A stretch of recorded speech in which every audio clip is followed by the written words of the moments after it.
we're starting with Tower of God, people. We are back. Now, we're back, but we not back yet. But we back, but we not back yet. But we're back, though. But we're not back, but we back. Am I drinking water? Always drinking water. Always. Always.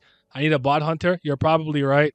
I'll get all those things set up or whatever the case may be because I don't know what I'm doing ever. You guys know I'm stupid with technology. I am dumb. I don't know how to work things. If I can't just press stop stream, start stream, everything malfunctions. Where's the bot? No, I think 2 Sundays ago, Nara, my actual follower count is 720.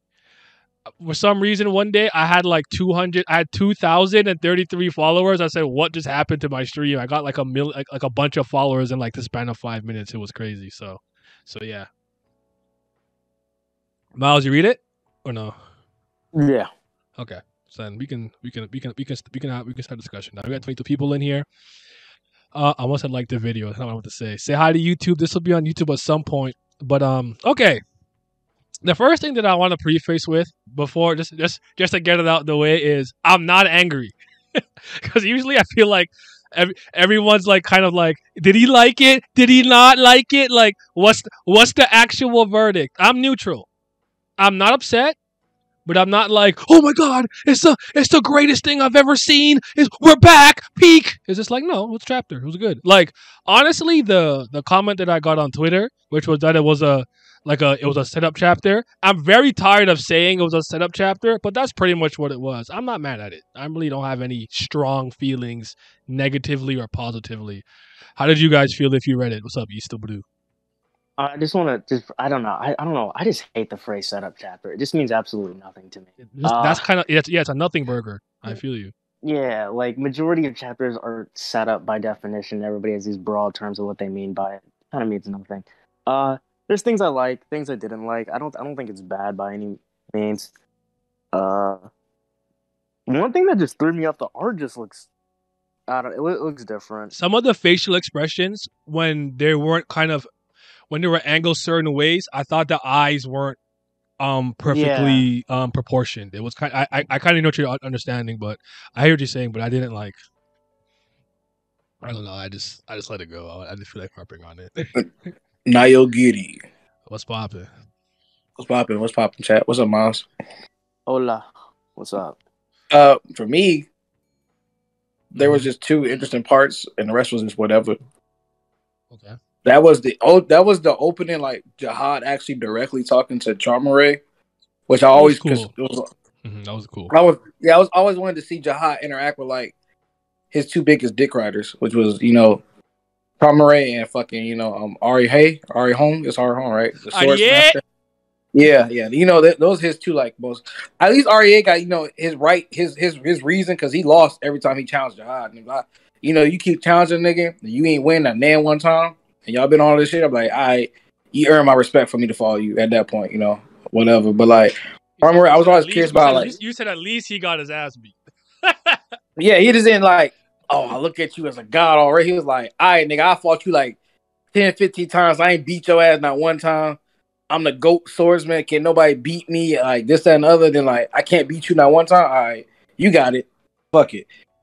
But Charmer, I never knew why he was like, so on Zahard dicks, but like, so just them talking was just interesting. That was one of my favorite. That was one reason I even kept going anyway by this series was those niggas. I was just interested, and then the Icarus, the book stuff, that was like also interesting. So I was like, other than that, everything was like whatever. Cool, and Rachel was like, whatever, cool. Okay. Let me just address the chat real quick, and then I'll give my thoughts. To East Blue, let me hear you. I feel like it's peak because I didn't read Ish. Crime Ranger Hub was a highlight. I agree.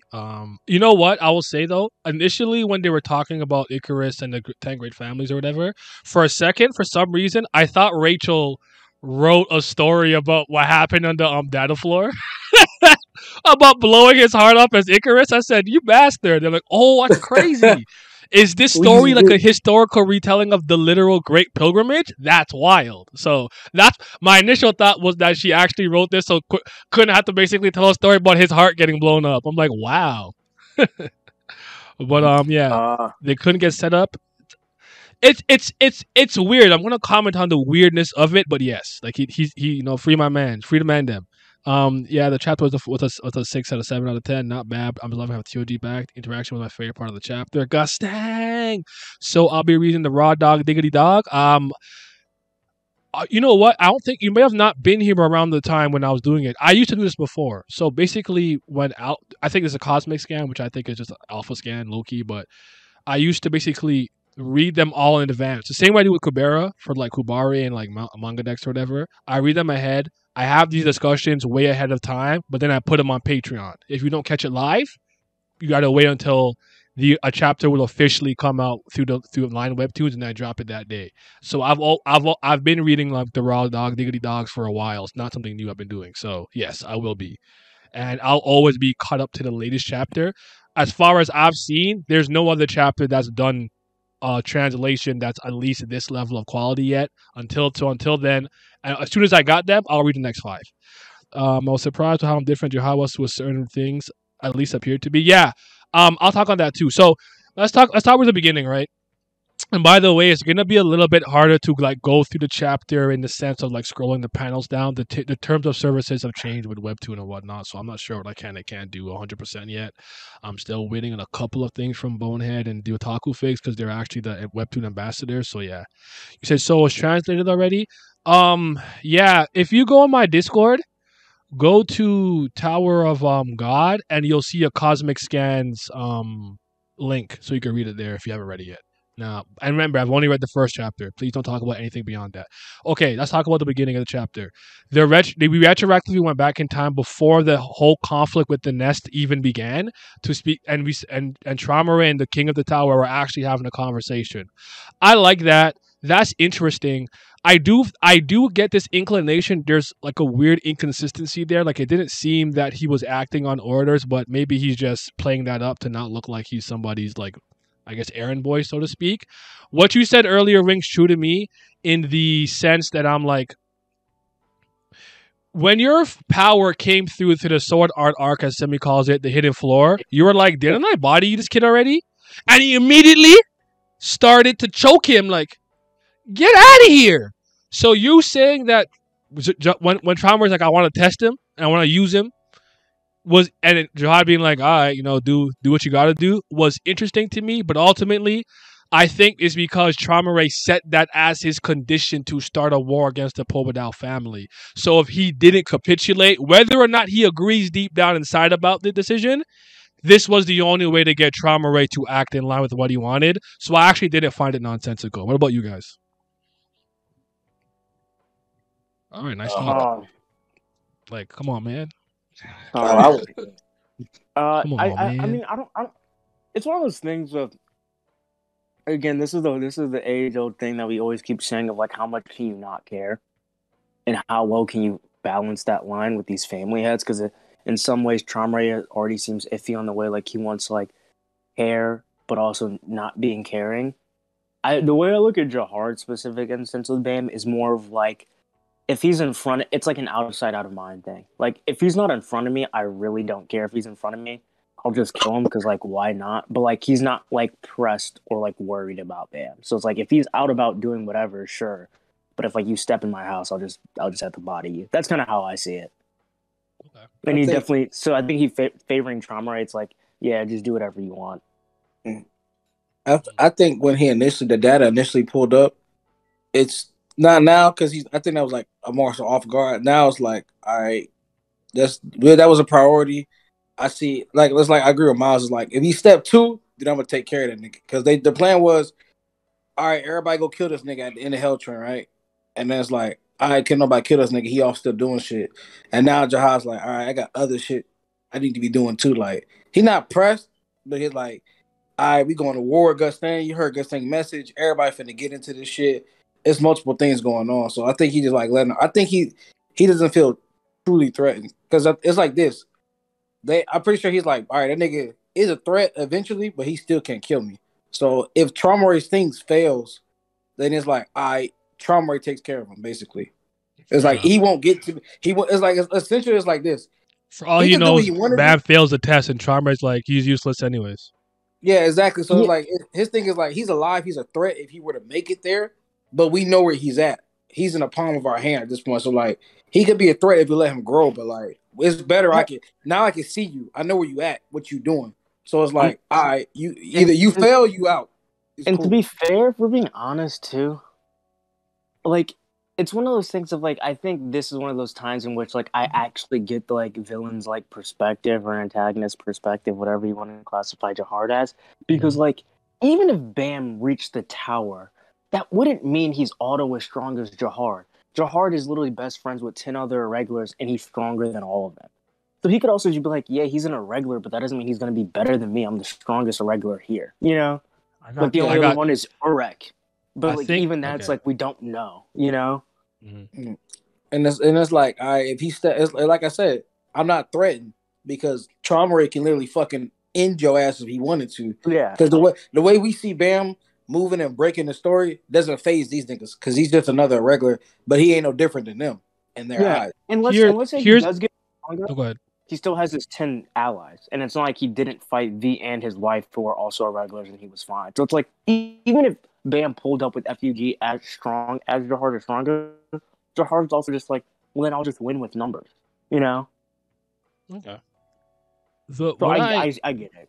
Yeah. What I found interesting was when he said, I want to test that irregular, and if I verify that, and if I verify if that irregular can become someone like us.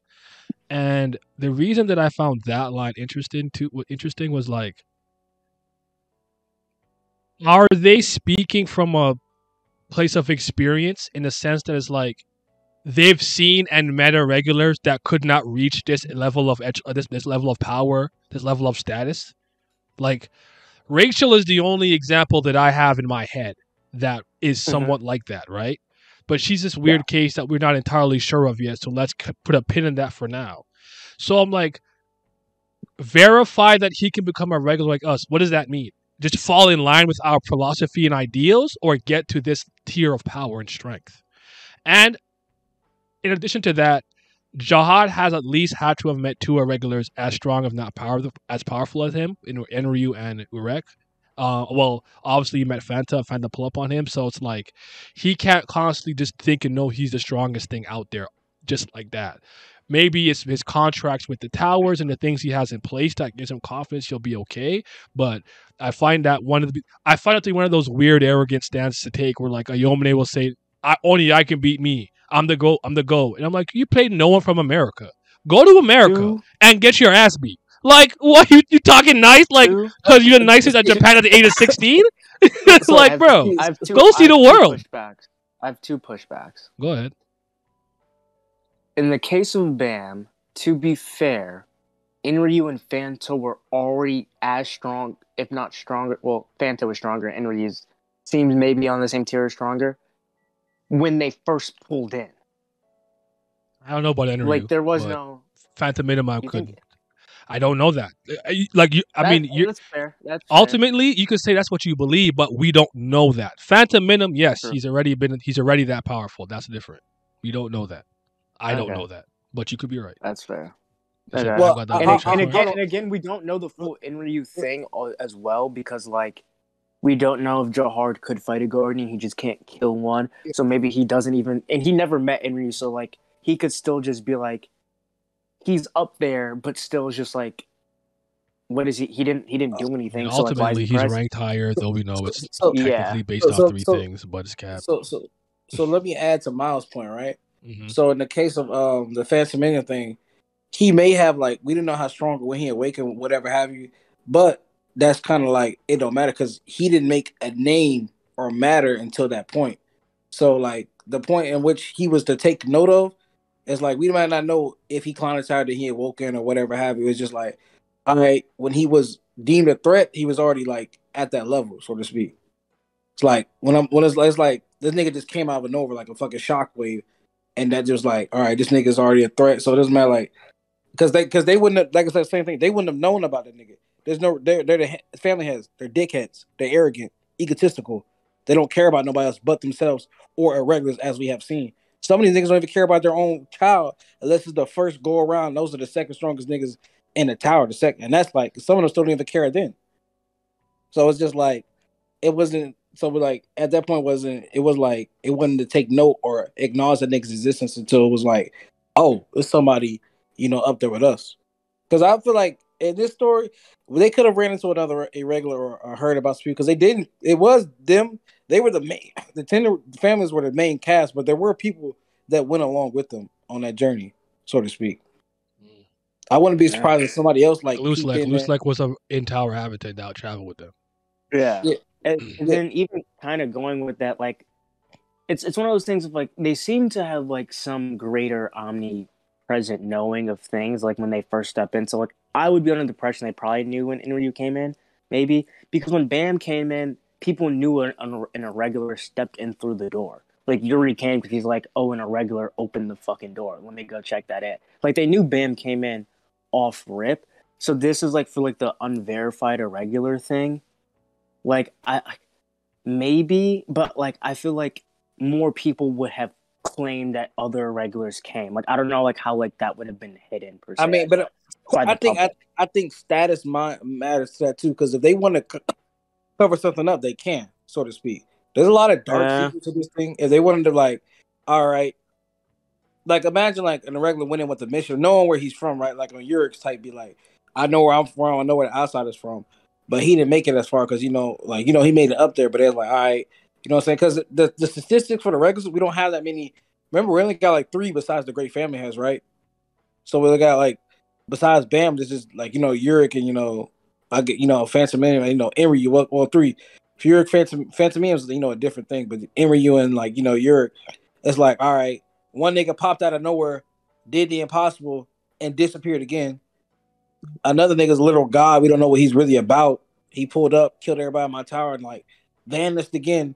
And one nigga climbed the ranks, and by the time he was at 100, he was already pressing the family head. Because they said the fight was a little more even. Then it was like he started kind of pressing Ari a little bit at level 100. So it's like, okay, can this nigga also measure up to us like because the only thing they have is Yurik because he climbed up.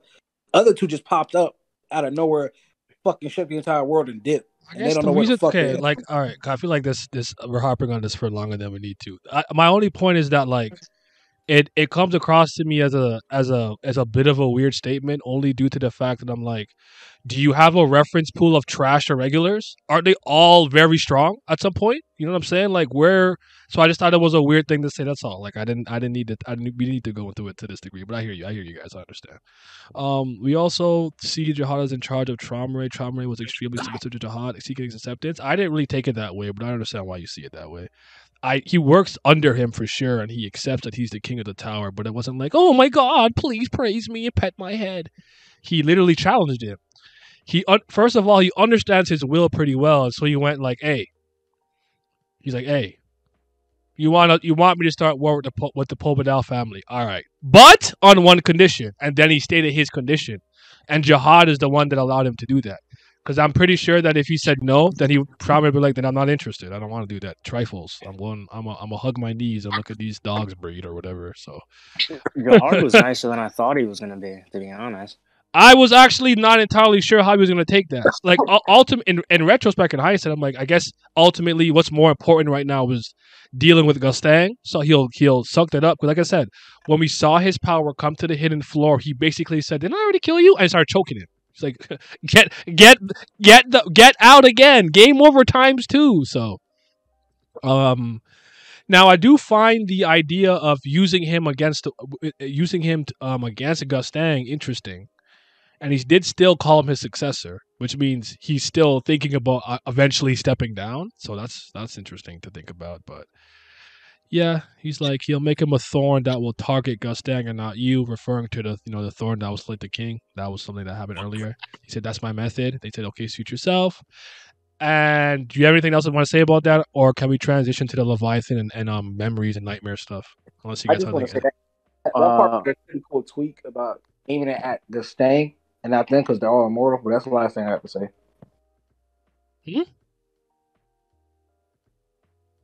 What? Did you hear me? No, something with immortal? I was saying, my fault. I was saying that I just like how he tweaked it in that the thorn can be. Cause I never thought about like it killing everybody else. Like you know, what I'm saying it was Oh yeah, mainly that was meant for clever. Yeah, that Jihad, was clever. but it Yeah. was like that was a clever like twist. Like yo, I could aim it at Mhm. this nigga since we really can't kill each other in battle because we all immortal. So I was like, Yeah. oh, that was kind of a fire twist. Yeah. It's Just, I interesting don't. because I never know exactly what it is they do and don't know. Sometimes it just comes across as very vague. I think it's intentional, which is fine. It keeps a mystery, but that's pretty cool. So no, keep harping on it. This is funny. No, it's not. I like how Traumare is planning the marriage ahead of the Nest arc. Sets up why he didn't lay a hand on Bam and his comrades, and that he was testing him. He was still testing him. He still wanted to see if he was like able to stand on their level, so to speak, X, Y, and Z. Maybe the whole nest was really that to see if you can get to him. True, Traumare called Bam a thorn. Means Traumare knows about the prophecy and probably knows probably about Bam's role. Totally possible, or some of that could be in Leviathan. So we learned that he had been feeding some of his memories and whatnot to Leviathan, and apparently since Bam has been in the tower, Traumare has started to have nightmares about the discard, whatever the really big thing he didn't want to remember. We talk about perhaps him feeling betrayed, and the reason that he's an animal user to the degree that he is, with the ability to subjugate creatures, trifles, whatever you want to call them, or anything with animal DNA, is like to have that domineering control over all things, so nothing could betray him. I'm the one in charge. I tell you what to do. You do not bite the hand of your master, type of thing, and that is his way of never having to be betrayed again. And so Jihad asked him if you remember them. He's like, yeah, they're definitely nightmares, but I can't remember them when I wake up. I definitely threw away that memory to Leviathan, but why does it keep haunting me? I don't know anymore. Just who was it and what memory was it to torment me so much? I wonder if you guys have any theories or any thoughts on it. I know we once spoke about perhaps maybe he liked Arlene, but Arlene liked V and Jihad liked Arlene, and he feels kind of cucked. I don't know what it is. Do you have any thoughts? Arlene and V stuff, the full schematics of it, I'd have to think about. Just those two for sure. Mm-hmm. I don't know how much I believe in that he liked Arlene and shit. I don't know. So That just doesn't seem like enough for me. for me, I think it's like this, and the fact that big group of friends went to the tower. They went this whole adventure. You got your drama, of course, up, down, left, to right, and who knows how long it took them to finish this shit. Right? Then I think that just kind of causes the issue because he had to take Jihad's side, and to think that all this shit, like this, has got to think those were his friends too, but he had to side with Jihad in this thing. So it's thinking you gotta. There's a bunch of history with that they did with the F.U.G shit, the early F.U.G that we don't know, like killing all these niggas, the family shit, and like probably like all the shit that happened with his fucking friends, like betraying them, her dying, the baby, all that type of shit. I think those are the type of memories you wouldn't want to like think about consistently. Jahar got a problem because he was like, fuck that bitch. She chose the other nigga.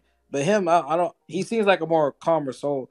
Although I know he don't look at like when it comes to his friends. Everybody else is insects don't matter to them. But when there's people on their level, their friends, I think it's a different view. Okay. I like how Traumare. Wait. Oh, the whole time Machete thought she was pulling the strings, right? No, she wasn't cooking. we got something for Vince. When he come back, we got something for him. He ain't planned none of this. This was all Traumare. Part of me thinks the nightmares are a curse from Arlene, but that's still a stretch. Okay. Well, yeah, I'll do the comic scans. All right. Well, we'll have to see. I think Leviathan's been telling. Leviathan's been telling Bam some stuff, so maybe Bam will know what the memories are. Just tell him. So that could be interesting. So Aguero is clocked up with horror unit and whatnot. It was nice to see her. She's still looking fine as ever, as exquisite as ever. I'm sure Simi would have been moved by some of these panels. I kind of want to talk about the Aguero being set up thing, so to speak, because it's interesting. Because in a way, I think the chapter addresses it, but there was this weird like lack of emotional investment I get from him being set up as a means, as a prelude to war, because he has nothing to do with this. He doesn't care, right? Like it still gets him in trouble, and it's still Rachel and Aguero's like feud continuing, but this actual conflict has nothing to do with him. So there's this weird like part of me that's like I would be so emotionally uninvested if I was Aguero. Like I don't if these two families want to beat each other into a pulp, what that got to do with me? But I was a little bit. I'll say this though. Personally, I thought they were scheming something bigger and deeper. Like oh, you just set them up to go to jail so you can start a war that we already knew was happening and going to happen. Like, I guess it didn't move me in that sense. But the fact that the forbidden story is probably the Great Pilgrimage is effing wild. Why do you have that? That's bro. They're trying to tell you that bitch, like, who gave you that? Where do you find those archives? Like how powerful? How powerful is it you with? Arlene probably just gave it to her. Oh man, I wonder. Wait, hold on. Probably just gave it to Rachel. What you said? I said Arlene probably just gave it to Rachel. When and how? I mean, but we don't think Rachel was. You think Rachel was sitting on this knowledge for this long? Yeah, knowing her, I will put nothing past her knowing anything that long. But honestly, I guess that's not the real issue. But we've had absolutely no inclination or any type of hint or clue. So to me, that's whack because it's very jarring and that's kind of a Deus Ex Machina as far as I'm concerned. I know she knows more than people, and then she's let on and whatnot. But at what point am I supposed to expect that Rachel is the person with the knowledge of the Great Pilgrimage? Why would I ever think that? She didn't grow up with Arlene. She met Arlene. You feel what I'm saying? Wasn't it? I forget the specific word, but I forget if there was like some specific phrase outside or like not used by Rachel. Maybe someone else something about Arlene. But I could have sworn the implication was like, Rachel for a time being was like Arlene's maid in a sense, like some form of like. Why is that? But I mean, fair enough. I guess. I mean, let me Morgan, talk about thank you for the follow. Use this because I mean, it would make sense if Arlene was using Rachel as like an intermediary to get said knowledge to Bam. You see what I'm saying? Not really, like because I have to ask why did Graham have the pocket, right? Yeah, that's what I was going to say. I was going to be like, well, Garam had the pocket. Like, how did she truly get that? Like, you know what I'm saying? Like, because Rachel knows enough. For me, Rachel knows enough, has enough deeper connections, like that her having something like this and knowing enough. I feel like her knowledge. I feel like her knowledge ends at Bam's literal heritage. Like she knows who the dad is, the mom is, and knows some things about the mom. I don't think she's like, so she told me the story one time when they were on the 58th floor and Zahard brought flowers to Arlene and she's like, ew, nigga, you ugly. I don't like you. And then he was sad. Like, that did not happen, bro. I'm sorry. I don't buy that. No, you put it like that. No, hell no. Fuck all that. I do not buy that. Or she's like, "Ooh, here's my little diary. I wrote everything down." Nah, someone else. I'm sorry. I could be wrong, and if I'm wrong, I'll be the first person to tell you I'm wrong. But I don't believe that for a second. I'm sorry. That's not moving me. Yeah, I just wonder why the nightmare happened once he knew about Bam. Yeah, that's interesting. Reminds me when Dad Jihad said he heard a name he wasn't supposed to hear. Maybe Trauma wasn't supposed to hear about Bam Viole. What do you think about Jihad not wanting the other family involved? Maybe it shows to him how much he values them in their loyalty some other ways. He just wants the Popadal family, and I guess the Lopobia family is one of the ones that are most loyal to him. Maybe Traumare. So I guess I don't have any strong thoughts on it, but maybe it's just too messy if too many families get involved. What do you guys think? I mean, yeah, because it's like you're supposed to hold this power, and a lot of the power is a lot of political shit. If niggas start going to war. These are going to be a problem with the Lopobia and the Popadal going to war already. That's just two families. If anybody else get involved, he don't have everybody. Not everybody has Jihad's back. Even Gusting was talking about like, yo, some was like, yo, Charm already said like, yo, some of us was like, we kind of talked when you came in. Who gonna let him rock? Who gonna do his thing? And then people's opinions gonna start changing because of Bam making waves. So like, not everybody's on Jihad's side. That's why Gusting was like, yo, time. That's a good point, actually. So it's like when for just two people fighting, two families fighting, it's already going to cause more chaos than he wanted. If everybody got into it, the whole tower's going into shambles. This shit finna fucking fall, basically. Because it's going to be like madhouse madness everywhere. Let me circle back to that in a second. Put a pin in it. Hold on. Jihad really told Trauma I can't bring my number 1 and number 2 into this, so it's up to you, Trauma. You said, listen, IDA, huh?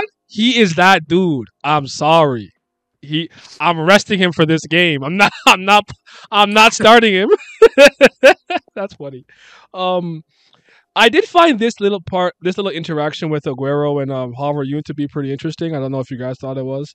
Basically saying, basically like what happened? He's like, what do you go meet? Who do you know here? He's like, oh, it's freaking Rachel. She's like, well, it's a good thing.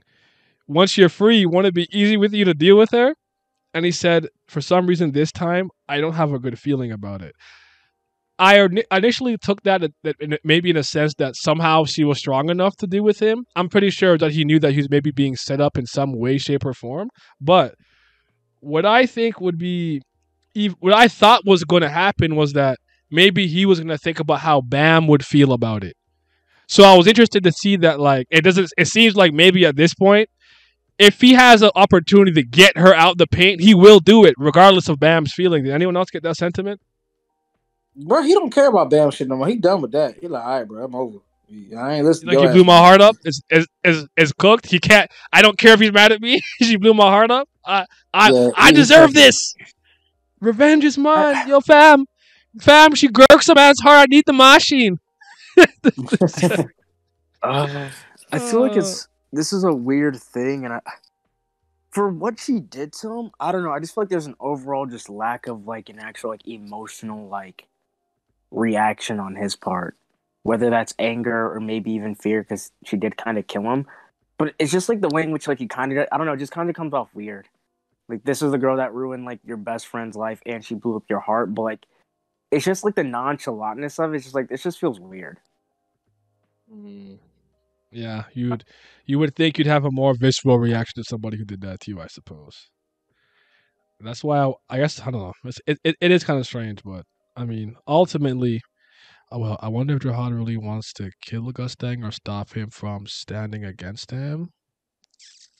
Isn't that kind of in the same vein? No, because he could just like lock him up and seal him somewhere and put him away and maybe repurpose his family for something else or something, or just get him out the paint. I don't think there's a way to allow Gustang to live and not. He's too smart. Ultimately, I think too. He's too intelligent. Kun just lacks agency in general. His whole story has been put on the back burner of becoming the head. I agree with that. Actually, it's unfortunate. What you had just said now is why I said that, because it's like you can't really lock and like imprison Gustang. Like, he knows too much. He's too strong for that. Like, it's just too much going on. It's like even then with like that, the thorn, he's like a thorn at Gustang. That means death to the Gustang. He's not trying to stop it or nothing. He's like, okay, I'll let you rock with your plan. Unless you want to argue like, oh, he don't really care. They gonna get Bam out the paint either way or whatever have you. But it's just like, there's really no way to like, stop him without stopping him permanently. You feel me? Type B.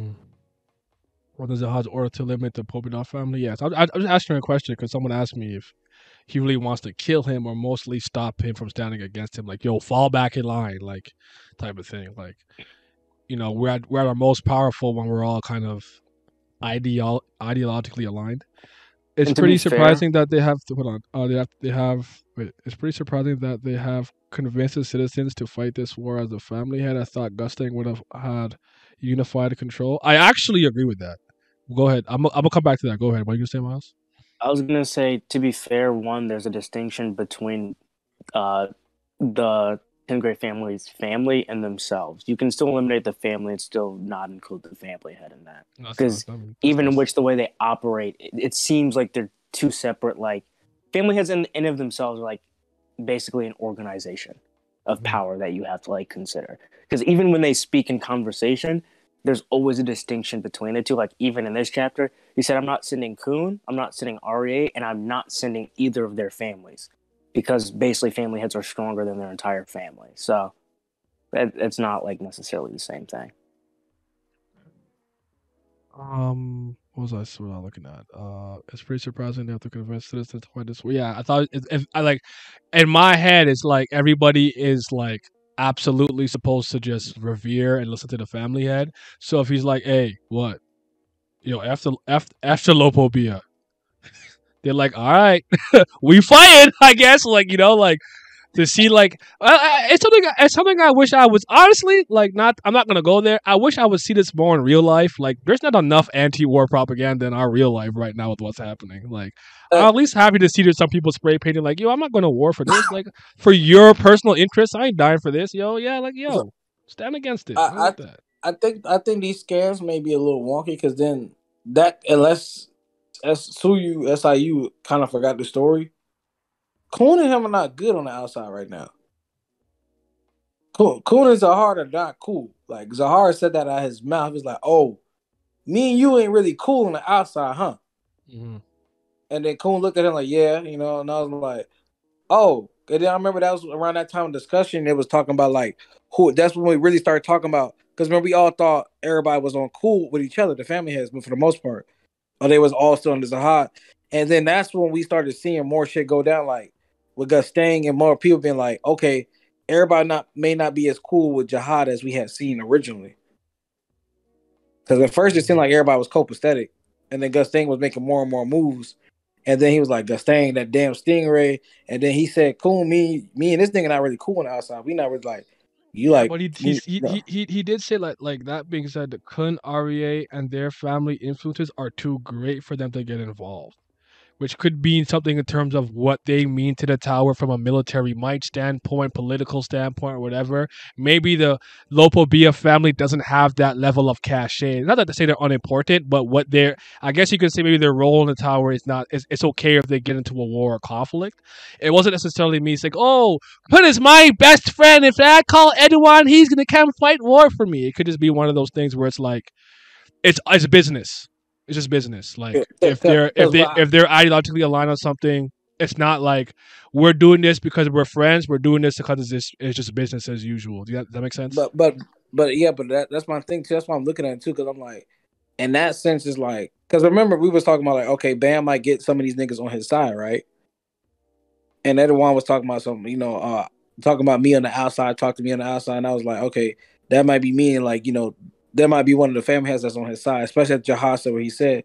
So I was like, so the way I interpreted it also was like, all right, is he saying that like because I seen this young Edwan take up like Bam, and then me and the Edwan outside aren't cool, or would he be like would they take Bam's side in this regard? Because not everybody's standing with Jahad. To be fair, yeah. This is going to Naya what he was just saying earlier. You also have to recognize that Edwan was an unreliable narrator at that point in time because he literally has no interactions with his outside self, where Kuhn had to literally tell him, if you saw yourself outside, you would be shocked by the monster that you've become. And this is a Edwan that seemed to be more favoring V versus Jahard. So Edwan at this point could just be kind of like a tyrannical ruler. I mean, he has his family like literally like fight and like body each other. And he could be on Jahard's side, or maybe he's in an in-between between like Bam and like maybe he's one of the more neutral ones. He could ebb but and like flow. him, but him on a whim. but him probably working with Zahard probably isn't too far-fetched, honestly. So it would be like more of like nice, like more like political, military shit, whatever. But we ain't really like vibing like that. Like, yeah, I ain't finna go to war with you, but like, I actually think Miles' point is better than my point. Because it reminds me of like people in East Blue being like, devil fruits aren't real. Like, you're from East Blue in Fuchsia Village. What the hell do you know? You know what I'm saying? I can't take your word for face value. That's why I tell people sometimes just because a character states something doesn't mean you should believe it. You have to understand what kind of person are they. Kaiki in Monogatari literally tells you I'm a con artist, and when we're doing Hitagi End, right? That is from his perspective. So you have to take certain things with a grain of salt because he could be conning us as the narrator. Does that make sense? Yeah, I mean, I was just saying this based off like what Jahad himself has said. No, I hear you. I kind of hear what you're saying, but I actually don't think it's an actual inconsistency. Like he forgot something. Like I think it's actually fine. Like it's not a big deal. That's my perspective though. Wasn't Jahad ordered? Go ahead. And this was just another general point. Remember that when they were having... No, I think this was Gustang explaining... No, am I... Maybe I might be mixing up Kubera, actually. Never mind. I'm sorry. That was going to be like a chess piece thing, but I think that's Kubera. Chess piece. Maybe think of the shoe thing. There's the heels, like the shoes in the Princess of Jihad. Maybe I don't know. No, because I thought I remember the part of the family heads talking about like they were like taking pieces, but no, that's full on like the players and chess pieces in Guevara. Okay, I okay. completely And the losers of the I was universe. wrong. Okay. Winners. Okay. It's pretty surprising they had to convince citizens for this war. I read that like a million times. Jihad really said that let the irregular cook, eh? I guess. Just want to say Gustang's floating castle is awesome, but the book theme made it for me. You're not messing with the book club. I like the book club. I'm with the readings. It is a reading session. It is reading time. I like it. I'm a book nerd, so maybe that's why it resonates. Like I'm like, oh, I'd be there. Like if you would go to Akiza Monogatari, page 117, so we can read the passage from the great Kiss Shot Ace Roller Ryan Haton Dobreda, and we shall like say the gospel. What's up, Dream? How you doing, bro? It's one of That's the funny. most like different You're things I've confused in seen in a English, while. at least from what I saw. I agree. Sorry, let me get to the comments real quick. I wonder if Gustang really knew about the setup, or if it was Rachel and the second in charge. I don't know. I need more information. I still think if Gustang wants to have this war, and he says we're going to war. There's no defying him. You're getting conscripted. What do they call it? That's what they call it, right? When they just when they force you into Conscription. conscription. Yeah, so I think you got to fight. You got no choice. Yeah. I do think they went behind his back on this, though. I do. Maybe our perception is how close family members revere them as gods. For the average Joe, they're just the leader. True. Can't wait to see Bam meet Edwin, by the way. The harem king meets the harem protagonist. I'm great. Hope everyone's doing well. We here, man. Tower got back. We just talking about it. Just having a nice little convo. For a second, I thought Rachel's grand plan was to get Kun to read King Jahan's erotic smut. I'm so happy I was wrong. I really thought it was about the hidden floor. For some reason, I thought when I saw Icarus's name, I'm like, this is not the story about her being a big breeder and she wrote some narrative where she talks about blowing up the heart of whoever. And I'm like, we're out to read a story of his own downfall. So that's kind of what I thought. Okay, so there was something else that I wanted to say about Aguero that's not coming to me right now. But I'll just rehash the fact that I don't think that I don't feel the personal emotional weight of him being the tool, the pawn, if you will, for the prelude to war. But Rachel kind of admits it. If it wasn't you, I'll just use somebody else. So I do think that they kind of admit that. So I think this is like kind of like I think the entire thing is just kind of whack. Oh. Like I don't even think the reasoning is that good. I feel like you could really just have just said Lopabia just said fight that, and that'd be a better reason, because like he didn't go in full detail about the story, but it's just like talking about Zahard Princess, which would obviously be some form of taboo because Zahard had 0 kids, right? It's a weird concept to use that as like reading this book about this could call the Lopabia was spreading the lies about Zahard's princesses and like kind of like basically committing taboo against Zahard. That's why we can fight them. When it's like Lopabia are known by like everybody to be like hardcore Zahard supporters, to the point that like they literally have like an entire Zahard army kind of like to them. And like if news of this got out, you know how easy it would be for like just fucking Tamari to just be like, oh, Zahard, give me like a permission slip saying like these guys are dumb. Like it's just like, I don't know, it feels really, really like a really flimsy reason that can easily just be the drop of a hat. Okay, I had one thought. Okay. Aguero is an outcast of the Kun family, but he's still, I would say, probably infamous in a lot of ways for the like I guess his mom, the stuff with Maria, and how he left things, right?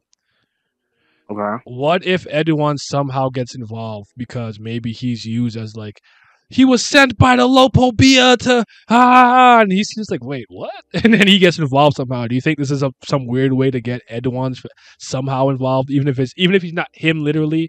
Maybe he sends Macheni and Asensio or something.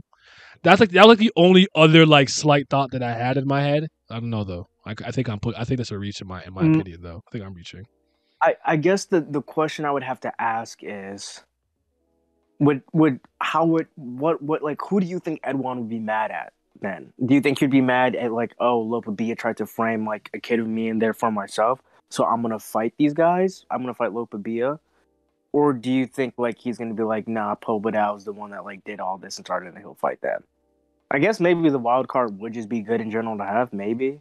I think like, or you it might just was Jihad, or it could just be one of those yeah. things where it's like whatever his personal agenda is, he uses that as fake outrage. Like, how dare you take my son, my direct descendant? And he's like, hey, yo, I'm about to go over there and like, I don't know, find Spider Mommy. I don't know.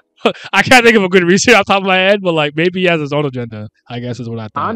I'm never gonna say no to more family heads. If like you can involve them good, I think that would definitely improve upon the idea, and that would probably be good because the concept that it is now is just like it's just so easily disproven. So it just feels really weird to like have used this as the reason. And even going into the story, I kind of got like two different thoughts of it. If right, by the way, SIU is probably setting up Wagner and or / Karaka back with the Prince stuff. But keep going. Yes. Two of my thoughts were one, either Icarus was probably the first son, right? But then when I think of Icarus, I think of the avatar that what's her name played in the Hidden Four, and Icarus was a woman. So I was like, is it possible that Icarus was like the first woman Zahard was able to actually have children with, and that's where the princes come from? Because the power of blood procedure was done because even though we know it's literally not his blood, but it's because for whatever reason he was too powerful. They couldn't. His seed was too strong. So yeah, you know. So yeah, that's interesting to think about. Because that's the only thing I can think of. And what's like the princes are actual clones of Zahard. You know what I mean? Because it would either be clones or they have a mother. And Icarus could be the mother. So, I mean, I still think Adori's his actual daughter, but I like that. I've always liked that theory. I've always liked it. Like that's the one like legitimate princess of Jihad. Like literally, you know. Yeah. I've always liked that. So the clones like One Piece. Do you think? Sorry, real quick. Do you guys think the boss or the captain is somehow related to Karaka and Wagnan and the Prince of Jihad or whatever because they look like him? Older brother. Older brother. So there's so he had multiple kids. It's not just Wagnan and Karaka. Yes. So you think there's 4 rings or 3 rings, perhaps, not 2, because there was the scope just said 3 rings. Yeah, because there's the 13 3 eyes. Yeah. Oh, 3 eyes. Okay. That's what I was gonna say 3 because it's 3 eyes. 3 seeds.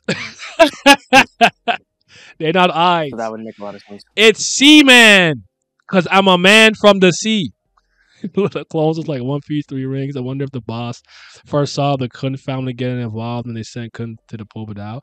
Like there's just a weird part of me. Like the Kun family's like low key somewhat here because of like I guess you could say Liboric because of Sensio, Machete and stuff are doing things with the nest. So I'm like, it's a part of me that doesn't feel like they're completely divorced from this, but they're conniving and they're like more secretly than they are overtly there. If that makes sense. There was a simple solution to Jihad's problem: get the blood of one of the irregular ladies and make the baby that way.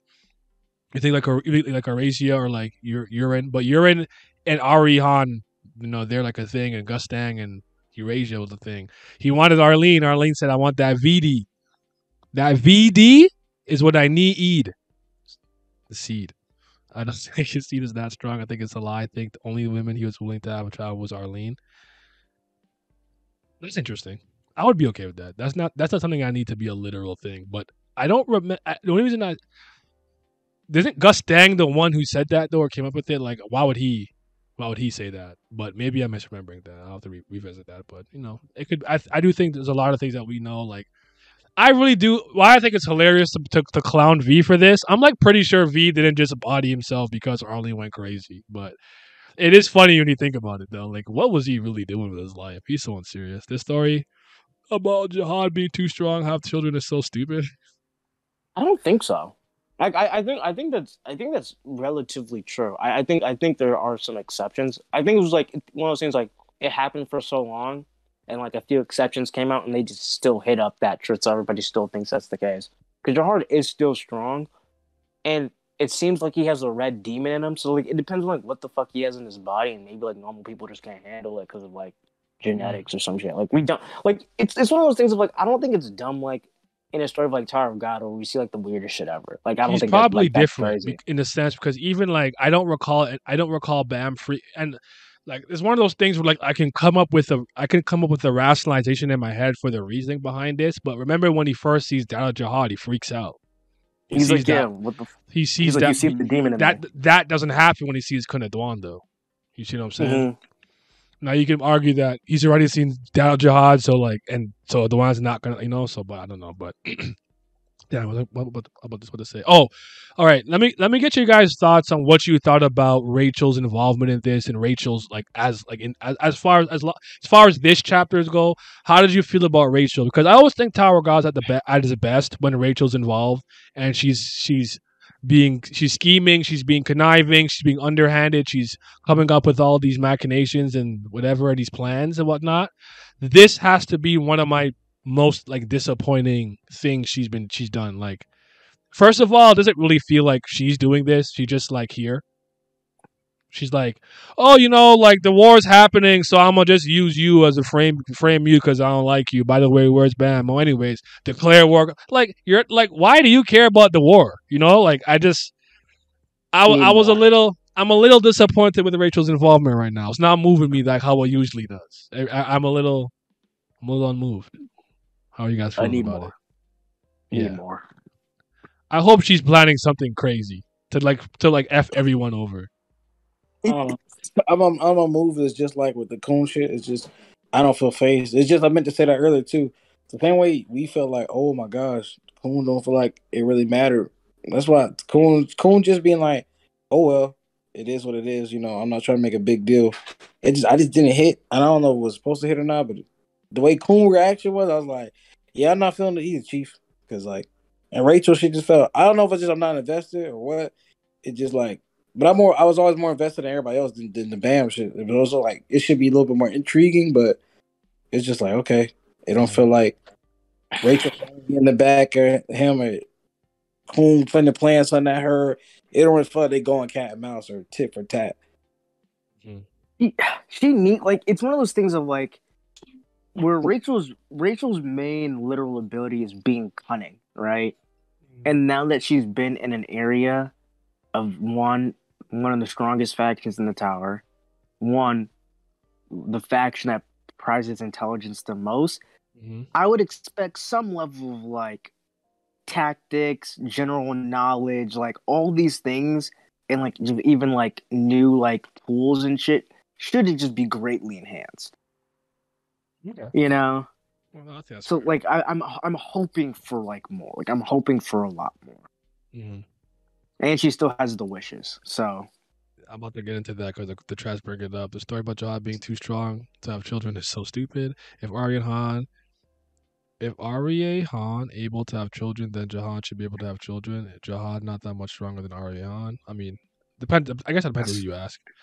It could work if the explanation like the children can't handle his cellular structure or it corrodes or something. I guess that's fair. Maybe like they get born, but after like 6 years they're like can't handle it. What if the real reason for the fact he can't have children is because his king contract that maybe gave him some major power boost, but also made him lose the ability to father children? So I was gonna say that note because at the first comment, because I was gonna be like, he may not be that much stronger than Arya, but Arya is not the king. Jahar has certain edges that like, bro, Mystery Island Needle, like Arya may be the GOAT in power, like swords unmatched, this, that, another. This nigga was pulling out the golden needle from Mystery Island. Like, nigga, what? Nah, he's a different breed of nigga. Call him a simp all you want and clown his ass, but end of the day, he's a different breed of nigga. Yeah. Not gonna lie, expect more. Season 3 tax. What happened to her wish? I guess Rachel gets something out of the war. Whereas Polka Dot Michelle light Jihad's wish. We still know Rachel's 3 wishes. I don't know. This chapter felt better than the last chapters we got. I actually agree with that. I agree with. But that's not saying a lot. But yeah. Those chapters are horrible. Yeah. Watch SIU put all the heat into his boy Bam stuff and just screws Rachel because she's not well night. Well, I hope not. I hope it's not Rachel's exit. What was I gonna say? Okay, so what if there's a caveat to the three wishes? So what if one of them is getting out this war? So she gotta instigate the war, help them win, and then she gets the one wish. Like, do you think maybe there's more to it where he's like, every time you do something that I find is like worthy of you getting a wish, you damn insect, you vermin, I'll give you one? I don't know. Maybe that's a possibility. Because I don't think she's used any of them based on what I've seen. I don't think she's used any of them either, but I think it's because like she had no reason to. Like if Poe Badal brought her to like his family himself, probably no one in the family's gonna like fuck with her. You know, they're gonna be like, oh, who's this new ugly chick that the family had brought to the function? Like, if she was out and about like these past 2 years, she probably would have used that. You said you left and you brought back some mid. You brought back. Well, I guess Eura's. I think Eura's known as good looking though. So you brought back. So, you know, she's like a puff. He shot 50%. But I mean, I'll say this. I'll say this. But I mean, on that case, I think she definitely used at least one wish, and that had to be for like, you know, let me roll with you or get some protection. I believe she at least used one, because otherwise she would have the really silver tongue thing of like, how about well, she's like, how about let me ride with you until I decide what I want to do. I mean, I can see Justine being like, all right, but at that case, I said I was Justine being like, all right, go ahead, roll with these niggas. And then, like y'all said, the family God, how everybody sees that nigga, the family God brings somebody around. Ain't nobody finna say anything to his face.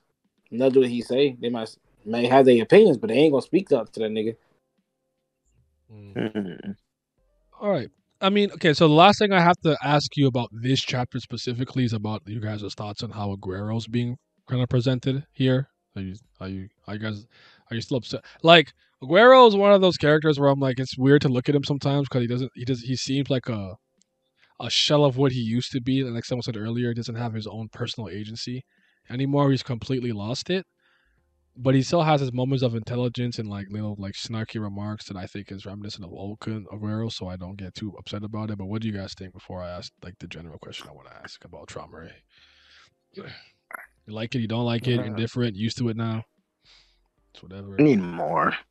Again, it's just I don't know. I'll just patiently wait until I see more. I don't think he's like how his rap was done in the sense of like completely lost his character and who he used to be. But I do definitely feel like he doesn't have the agency he used to have, and he's not the nigga I used to look up to. He didn't fall like White fell, but he's just not like. That fall from grace is legendary. Yeah. That's hard. That's hard to do. I don't know if legendary is the right word to use, but it was something. It is legendary because it's like what I say. Like I had one friend of my team, and he'd be in front the net by himself and somehow kick it over it. And I'm like, that's legendary to me. That's hard. I can't miss this close. I can't miss. I don't know how to. I'd have to turn around, kick the other way. It's the only way I'd miss the net. So to me, I'm like, yeah. I feel like it'd be cool if they brought back the Kun who betrayed him back. It wasn't Karaka back. Karaka's one was pretty bad too. I feel like he does. Does Gustang know she's from the outside of the tower? I wonder. Actually, not entirely sure. I wonder how it's gonna blow up in Rachel's face eventually. Maybe literally, so you just blow her up and she's uglier and she's like Scar. It's like, oh, I'm Two-Face. It was my wish to be a bad bitch. So I think wow. I think it's just so weird because I just don't take this ranker like to me Kun isn't in like even like power danger. Because like, we haven't seen his power since the white power up, but like I genuinely think he's like ranker level. Like, I've said I think him and Iraq after getting White's essence are ranker level now. They can fly now. If we're being honest, they should really probably be high ranker if they got a third of his power. We don't know how much they got, I guess, but if one got like Bam got some too, right? So yeah. So, but like I really don't know who's pressing like Kun right now in the immediate area. If I'm being completely honest, I don't know. Is it just being like Rachel walk around these fucking gym shorts not hit? It's like, what are you doing? You know, there is no more family. There isn't a family more elegant and high class than a Poe Badal. and you walk around in the fucking PE clothes. What is it? I don't know. It's just bugging me. It's like the nigga she with design mid subpar, not impressive. This bitch walking around not impressive. I'm just like, all this is just underwhelming. Who walk around in gym shorts too? I'm like, damn, bro. You think you niggas be a little more upclass, elegant? I don't know. We didn't see Bam, so I'm happy. Honestly, that's like a plus too. That was a bold move, a bold choice to come back with no Bam. I respect it. That's how you know what? I respect it. I respect it. I didn't even think about that. That's crazy. I did not even register him. That's crazy. You're right. It's okay. Not bad, Slavin either. Not bad. He'll be back by the end of next chapter. So you trying to do like this for like 4 more weeks? We're gonna be back by the end of next chapter. The next chapter, the first panel, you're gonna be in my face. You're gonna be a big, bold, damn picture. What do you mean, Mr. Jinsung? I can't kill everybody in the tournament. Mr. Jinsung, I don't want to get married. Mr. Trom. Use my wish to be a bad bitch paper clone. Why am I gonna be paper clone? Why am I not real again? When I get to be real, I'm not a psyop, bro. I'm telling you, like, Bob Black. You think the family is gonna kill Kun? You mean to Gus Dang? I could see him getting like branded as going to be executed to like create some tension, but I don't think that they're actually going to go through with it. You got access to this boutique and you dress like that. Fact. It was funny to me because they're like, oh, you have to dress him up nice. I'm like, look what Rachel is wearing. Right, that's my thing. I was like, how Rachel looks hideous, and she dressed worse than me. I can't even dress. Why she dress worse than me? She wear PE clothes, talk about stuff. Usually look fancy and nice. How the fuck you gonna tell me to look fancy and nice? You over here fucking gym shorts, bro. What are you talking about?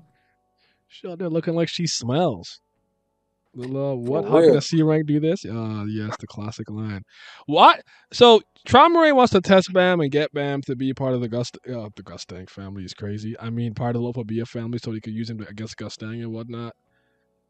But with the way he set up this competition, it seems unlikely that he'll get him. Like, why is he so confident? And do you think he's confident in his family winning this contest for some reason, or did he rig it?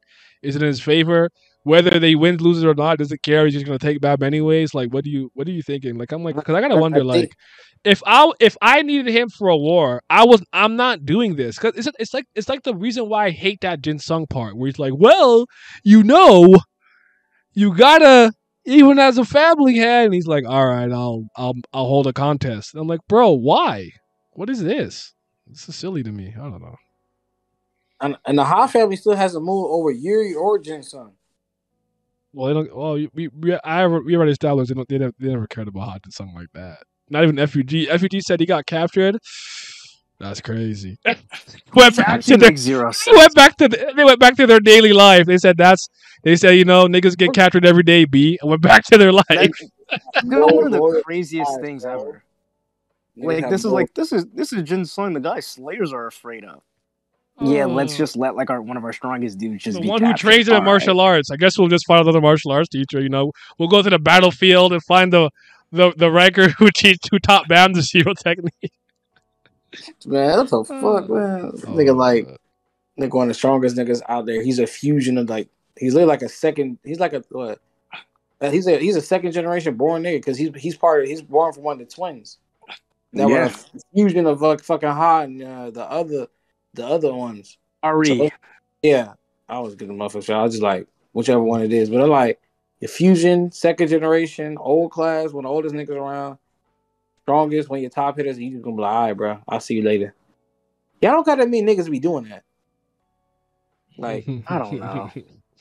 Them niggas have no loyalty ties whatsoever. That's why F.U.G's arguable. Just trash. Just a trash organization. They're like the world government. Just useless. Yeah, they might be like on par with the world government in One Piece, or just the real government. I'll be honest. For there to be any tension, like y'all got no plans, right? For there to be any tension, he needs to bring some heat women, unless the competition is outside of just fighting, like quizzes or something, or cooking contests. Yeah, I need the cooking contest. I need that. I need my Battle Chef Brigade type beat. I think Tron wants to give Bam the illusion of freedom of choice. Okay, I like that. Especially if he's actually low-key completely manipulating this contest in his favor. I like that. I will take that. How does he answer. manipulate it though? Well, that He- fall in line because I mean, it's no matter who you like set up or do is like you win. Imagine like this: the catch is that let's say he puts out regular class people, right? He gives them an array of options. Like I'll give you like 10 princesses that you shouldn't be able to beat, but you're in a regular, so you probably can't beat them. But ultimately, the final challenge is somebody you should not be able to beat, regardless of your power, where you stand. It's like the Dory secret has boss to pull thing. up. It has like the only it's person that can do anything is it's Dory. him. Or It's like if Trauma. you get past me, just stands up, flexes out his fucking shirt, jumps down. He's like mad ripped, and he's like, "Can you do it a regular?" He's like, "Oh nah." Like, all right, guess you lose. You're in my family now. Yay. Yeah, like now if you can beat me, the true goal, that's the true obstacle. Then you can make your choice. Or would it, actually or like it could be one of those things. You know what they do sometimes. It's like if you could land at least one hit on me, I'll let you win. And it's like you can't hit him. He's like Cobalt See, going Miles, crazy, teleporting him around, can't get close. but he Miles, would hit I would him. like that. I would like that in a regular in any other series, but since it's the Tower of God, Bam can do whatever he want to do. So Yeah, like I want him to lose. Like I want him to fail. Like it's like Trauma is like, nah, you're actually part of my family. yeah, I don't know. I don't know how they we would reconcile that fact, but that'd be better than anything else we got right now. So. nah. We passed that point of me ever believing that would ever happen. There's nothing in my mind. Unless I see it on paper. Matter of fact, I couldn't even see it on paper because they probably just retcon it after that. So there's nothing in my mind that can make me believe he would actually go through it. Bam, taking an L, even in that sense. I can't remember his powers. Imagine if no matter who Bam But picks, Trauma just Trauma is gonna funny bring because them he did both that. into He his did that with family. what's his name? Trauma is about to slip in a love potion and Bam and set free. Sometimes What's I think he could be the Yama? great. I could be the Baylor. hold on. I could be the greatest tyrant if I had the power of the world government. If I had the power of the world government, I mean, I know me. I'm corrupt, so it's what it is. You guys think the kind of guy that you think he's kind of guy to cheat like a fake WWE match, baby? You never know. I don't. Trauma Ray's actually kind of hard for me to read. I don't really know what to make of him. I don't. I could still tell SIU's holding back a lot about him. You know, does that make sense? Like, he's still being reserved with his character. Like, I still think the most significant thing he did was use all creatures of Shinwan Ryu as a display of like power. Like that's like probably the most significant thing he did. So China might be talking to other family heads to send weak princess so his family has the advantage. Or he can be like, all right, send some fodder, you know what I'm saying? Let me win this and I'll give you whatever, I don't know, here's this treasure or something. Maybe he's making some back ended deals. But what if one of them is like, okay, I'll send my weakest person. They said like their second in command. It's like the goddamn like I don't know, REA family, and it's like, here is REA Han's first son ever. They got like 800 blades, unlimited blade works. Hell no. Oh Bang, man. well, bang only one ball, one orb. All right. Does anybody have any questions in the chat? What's your rating for the chapter? If you guys got any ratings for it, and if you two have anything else you think we forgot to touch on, type it on. Because we're gonna transition soon, and I appreciate. Actually, see at one point I seen like 42 of y'all in here. I really appreciate it. I could tell y'all star for some TOG. Y'all got nowhere else to go right now because none of the official people can cover it. So I appreciate you coming through, man. I really thank you guys. What kind of matchups would you guys like to see in the tournament? I don't even know what to expect from the tournament. Honestly, is it fighting? Is it fighting mixed with cooking and dating elements? Haigh-Rankers gonna be there. Yeah, regulars. I don't know. I don't know what to tell you. But free Ren, bring Ren back. I like if we're gonna have this, and Dorsey will like, be there probably. I don't know. Yeah, Dorsey versus I want someone. I want the Shalal? full lineup. Like I want the princesses with the fucking 13-month series. I actually want them to pop out. Well, And- somebody should pop out like that. Yeah. Mhm. And like I think Adori would probably be too. I would like to see Adori be there. She doesn't like fight because like Lopa B Ren's gonna be around, and maybe as leader of Red, she might be coming around, and like her armies have been getting around, so she might come soon.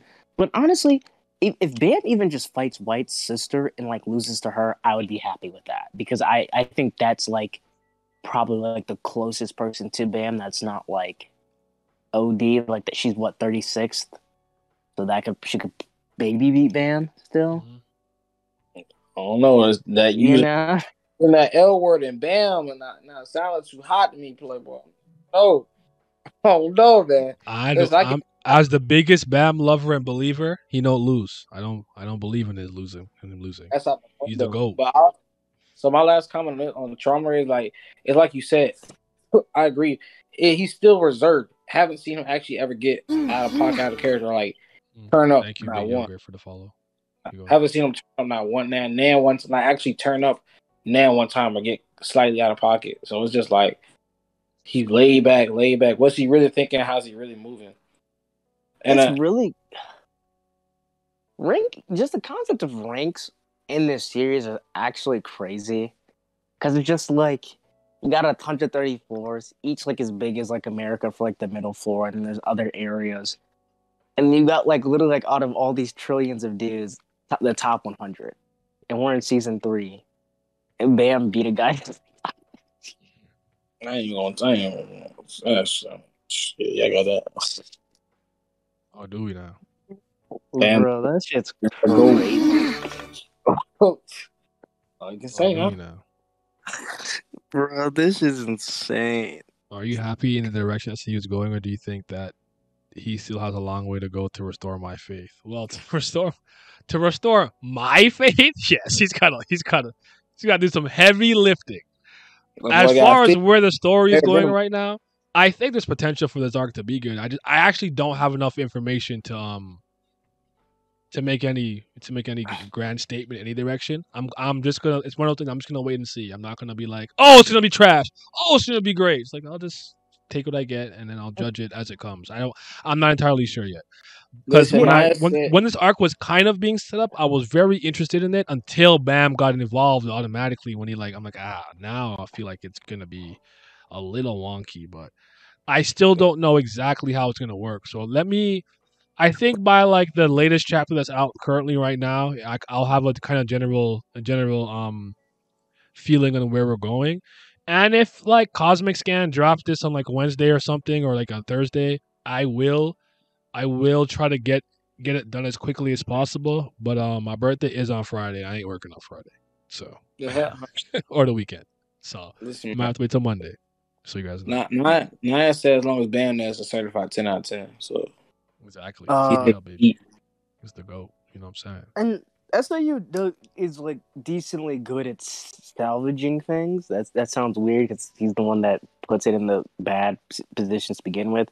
But like, I wasn't high on Yasracha to begin with, and when I first started seeing things that like Yasracha could like have like a positive like kind of care for Yama, I was really against it. But like, I came around to really, really liking Yasracha a lot more than I initially thought. So like, yeah.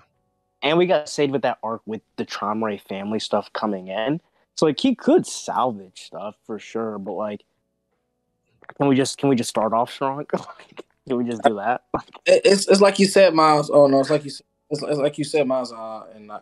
If they were to bring somebody really threatening in, I guess it could be interesting for the most part. At least keep the competition interesting, and we see how it's set up from there. But it's always the issue with Bam being Bam, and Bam don't lose. So it's just like, but I think until we get to that point, you can have it interesting enough because Lil Bam James.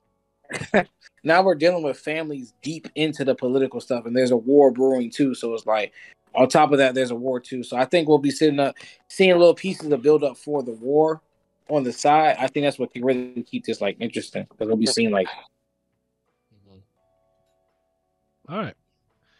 Well, that being said, shout out to the Patreon gang. Because of y'all, I don't gotta consume ice soup every day. Y'all ever ate ice soup? Y'all never had no ice soup. Anyway, shout out to the CVL. That's the certified BAM lovers. Shout out and salute to the Priest of Fire. That's the real CBL certified Brilith lovers. But the biggest and largest thanks to the 5th Zen Gods, my tier 3 pledgers. That's Big Abdel, Tris, Fitz, Irene Sharda, Jacob Holland, Johnny Rogers, Lazy Dragon, Lucky Roo, Revenant, Scobe, Silo, Simi. He got a Twitch now. Go follow him on Twitch. Sunny Katha Pali and Zodiac Nemiko. You guys, your support is greatly appreciated because I'm tired of eating ice soup, man.